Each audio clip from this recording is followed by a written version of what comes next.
Hello everyone, this is Ifeyinwa. Welcome to Finding Africa, to explore and share the beauty of Africa, starting with folk stories from southern Nigeria. Why the sun and the moon live in the sky. Many years ago, the sun and water were great friends and both lived on the earth together.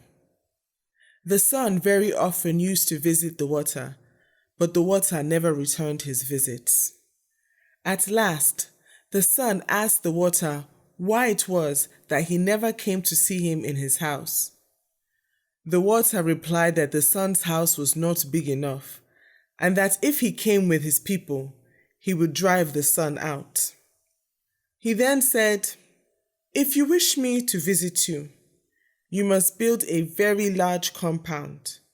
But I warn you that it will have to be a tremendous place, as my people are very numerous and take up a lot of room." The sun promised to build a very big compound, and soon afterwards, he returned home to his wife, the moon, who greeted him with a broad smile when he opened the door. The sun told the moon what he had promised the water, and the next day commenced building a huge compound in which to entertain his friend.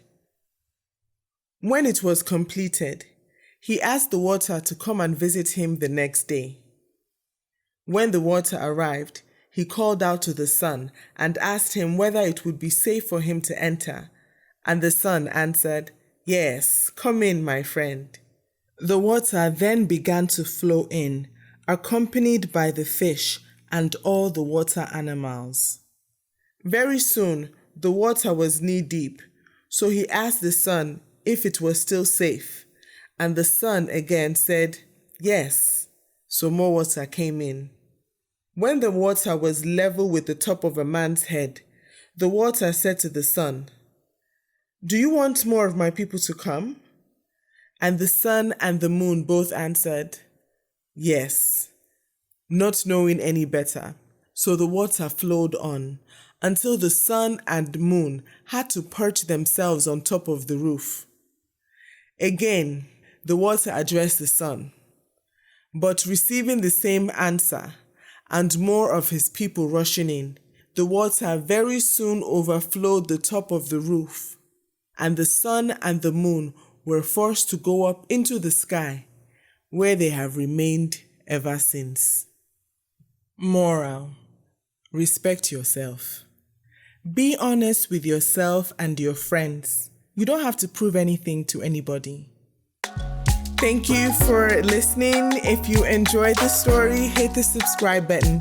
If you didn't enjoy the story, still hit the subscribe button because you may like the next one. Until next time, enjoy life. Finding Africa.